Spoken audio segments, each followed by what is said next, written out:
Alright, so we got my journey around the world currently on my 7th day, and we are hoping to head to Warsaw. So let's see if I can go right now.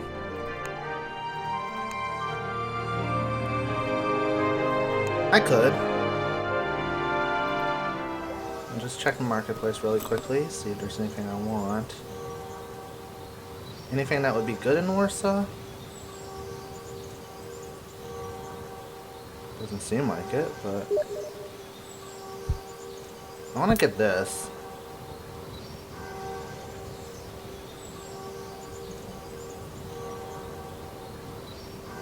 I'm trying to have an idea of where I'm going, but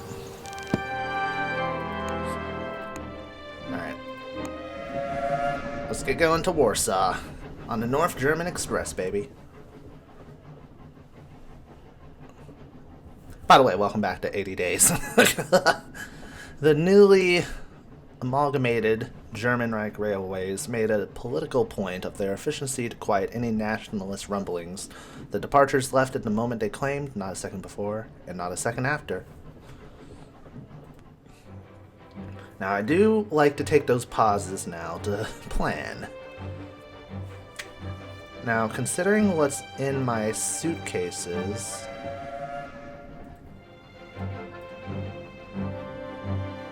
like, I'm set for the cold, so trying to take the more northern route, I should be able to avoid the more desert, like, hostile regions that were here. Like, this was painful. As I recall, this was very painful, so if I stay up north, I should be able to keep more towards the colder temperatures, and I should be able to maintain Monsieur Fogg's health a lot more efficiently. So once I get to Warsaw, I'm looking to get to Minsk and then get to Moscow. My big goal is to get to Moscow. If I can get to Moscow, then I pretty much have a clear direction. Which may not always be the best direction, but at least it's something, right? So suspecting as much, I attempted to plan ahead, loading all the luggage a full hour early and ensuring Monsieur Fogg was installed the moment the guards lifted the gate. However, in my preparations, I somehow left my own ticket behind.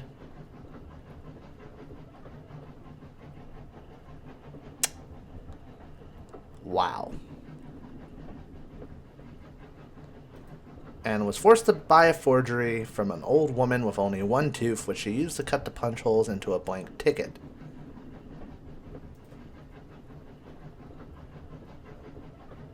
I was highly suspicious and waited for a moment to try the ticket when the guards were not looking. Unfortunately, I waited too long. As the train pulled away, I cursed. The guards came to investigate, found my spittle-stained ticket, and dragged me away. Spent a night in the station's private cell while my gracious captors sent a wire to Warsaw for Monsieur Fogg to consider bailing me out upon his arrival. Great. Just great.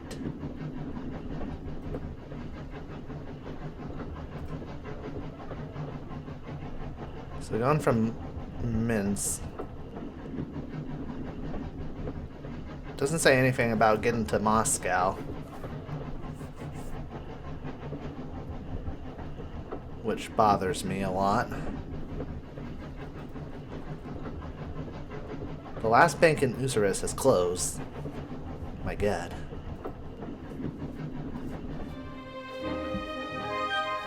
Oh! Okay, that helps. So now I'm waiting in hopes that I will get freed. I spent the day imprisoned, pacing backwards and forwards with nothing to do but chew my fingernails to the quick and curse myself roundly. Was this the end of my adventure around the world? Surely not. But then the keys rattled in the iron door, and one of the guards informed me that Monsieur Fogg had vouched for me. A gentleman's word needs no further proof, and so they hauled me from the cell and put me on the next train. I have never been so grateful to be aboard a locomotive. Thank God.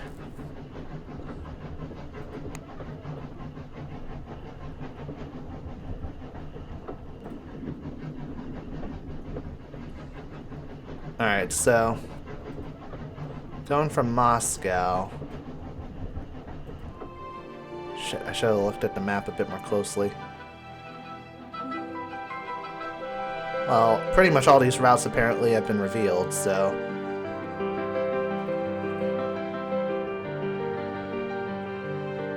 Urga is connected to Hong Kong by rail.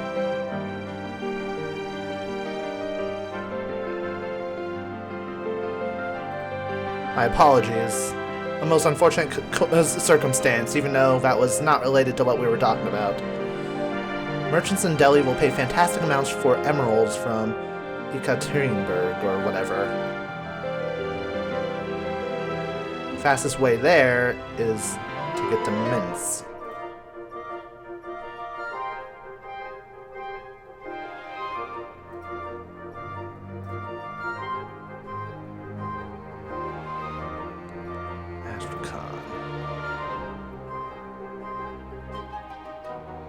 Ooh, Mount Elbrus. Is there an achievement for climbing a mountain? I have to imagine there is. Oh god, no, I don't want to go all the way back to Hong Kong.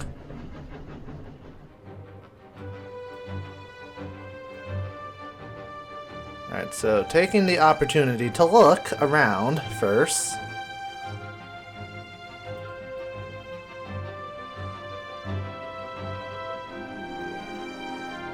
Stay the course, man. Stay the course.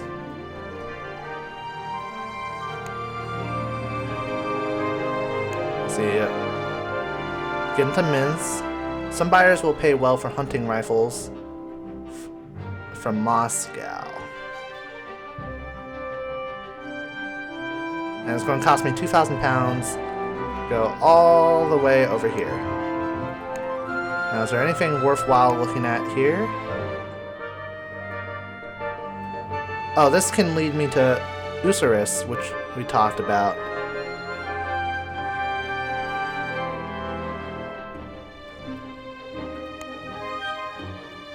And the last bank there is closed. I'm just checking these to see if there's anything that's worth looking at. Fastest way is via Minsk. Merchants in Delhi will pay fantastic amounts for emeralds from this place. Merchants in Astrakhan will pay very well for stopwatches. So stopwatches and emeralds. So Delhi and Astrakhan, are those places that are along the way? No, they aren't. Where are they? How bad would it be if I tried to get to Astrakhan then? Oh wait, no, that's from here to here. Where's Delhi?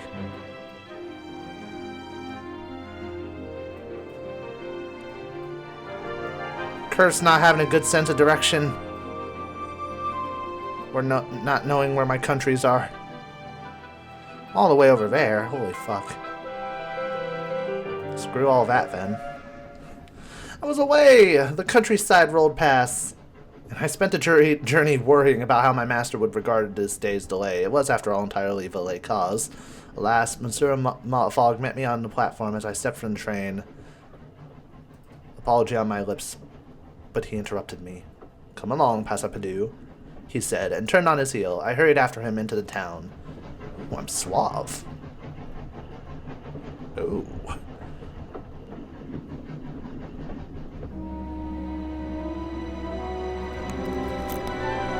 Alright, let's see.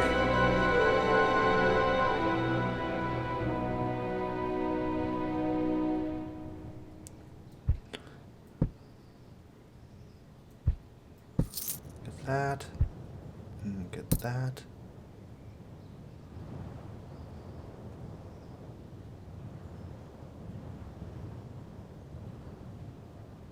I think we're good. I don't think we need the vodka. I mean, it would be useful if we run into any soldiers, but... And we're going to be going on a railway, not a car, so I don't think we need to scarf. Now let's look at some of these other things. I still want to keep the European timetable, and I want to keep the airship timetable just in case. Wait a minute. Booklet listing all the sea routes into and around India.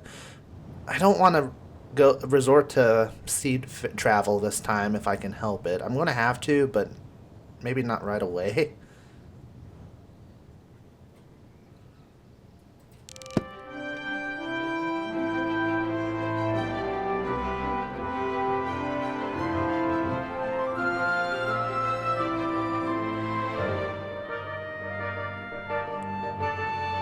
Wow, look at that. All these passageways I never knew about.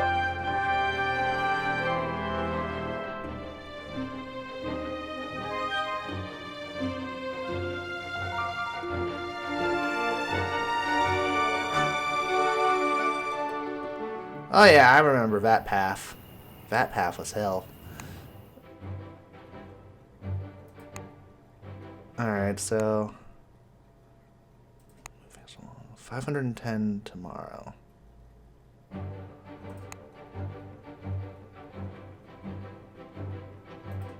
Down for that.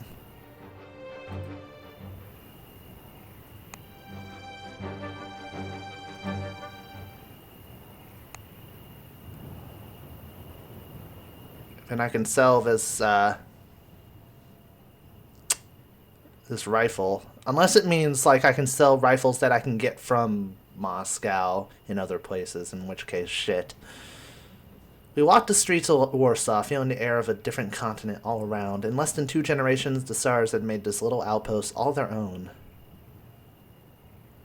They made it much nicer, too. There are building works on every road with great digging machines sitting idle during the day and coming to life in the evening as they carve out sewage and water systems that will allow the city grow to enormous size.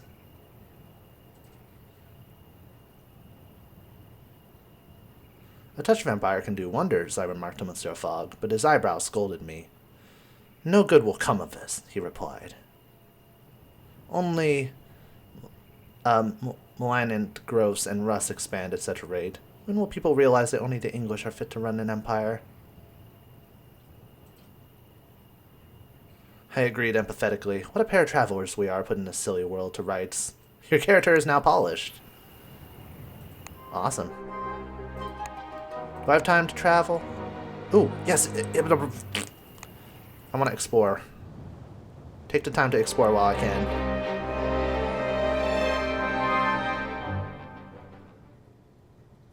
Going out in the day, I encountered an incredible creature as tall as a house with wide swinging metal arms like a rampaging giant. Sorry, I couldn't help but stare. I mean, what else would you do? You'd be like those people in Attack on Titans, too. Like, you're either screaming and running away in terror, or you're staring in absolute shock at something actually existing of that monstrosity. I chose to stare, gawping as the terrible machine stumped from foot to foot, slowly rotating, and then I saw that in its chest was a man, using levers and switches to operate the colossal device. It was a gigantic walking exoskeleton. I waved to him, and he looked down and tipped his cloth cap.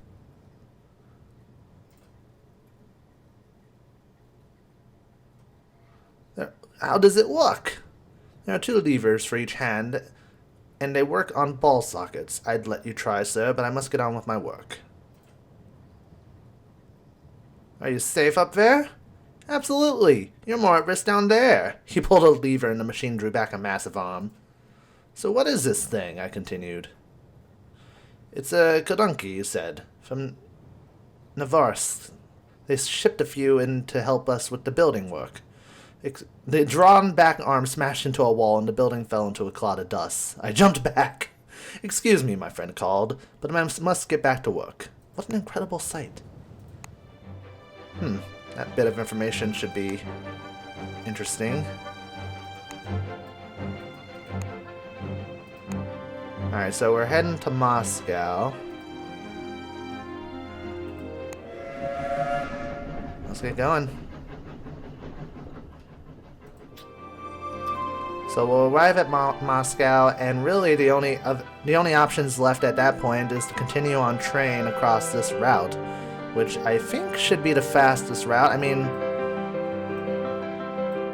I'm feeling good about our progress for the most part.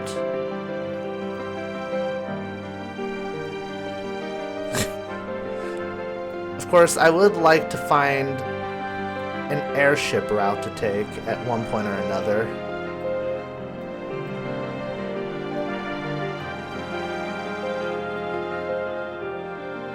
I still wonder if I can go this way.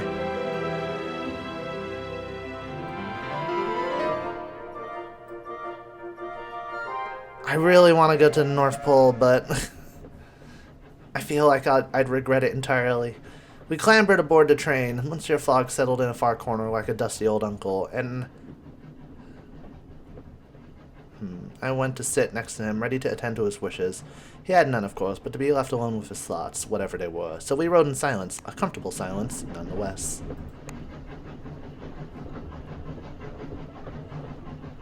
Alright, so, going off of Moscow,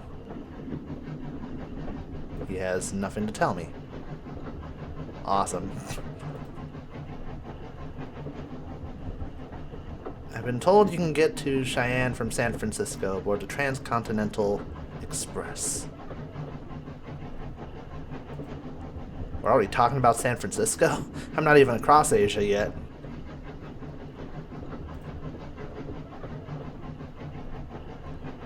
I opened up another transcontinental path that would lead me to Beijing.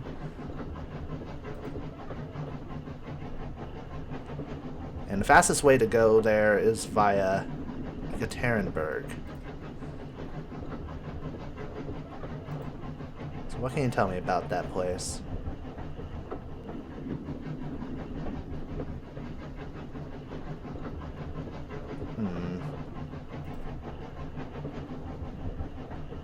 Freight train.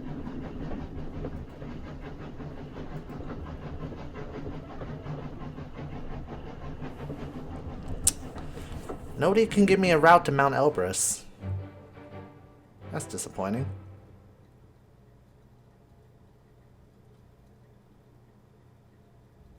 Well, at least I have a route that can get to Beijing, if I wanted to. Oh, and look at that. I'm still in Europe, and they opened up a passageway for me in the US, so that should help once I get over there.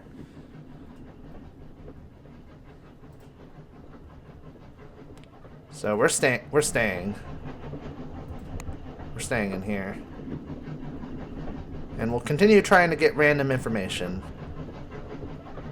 This time about Vladivostok. Mention trains. I've been told one can travel aboard the Canadian Pacific Railway from Gastown to Calgary. Well, what can you tell me about Calgary? That does not help.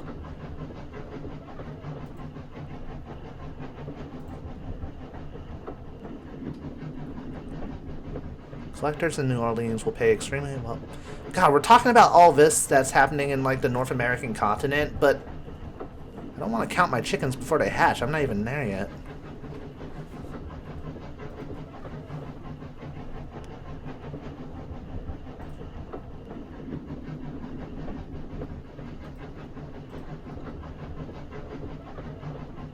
No bank in Krasnostavsk. And Omsk is connected to Kabul by air. Holy shit. So if I wanted to go back down towards the southern part of my travels, then I can do that, but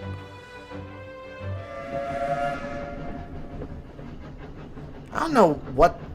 I mean, I guess, like, it's good preparation for the end trip, but remember, I got stranded, basically, in the middle of the U.S. during day 80. So I guess opening these paths are good, but at the same time, I need to actually get there. So morning came and we were still crossing the Russian countryside, the train moving on its slow and steady way. I spent the time talking to other passengers, hoping to gather info for our next leg, and I discovered from a charming Afghan gentleman that the Trans-Manchurian Express from Karimskaya to Pyongyang is one of the fastest trains in the world. Oh, shit. That sounds good. Where is that?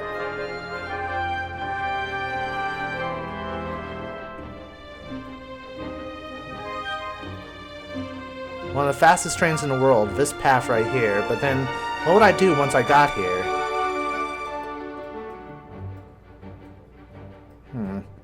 Is there nothing up on this side either?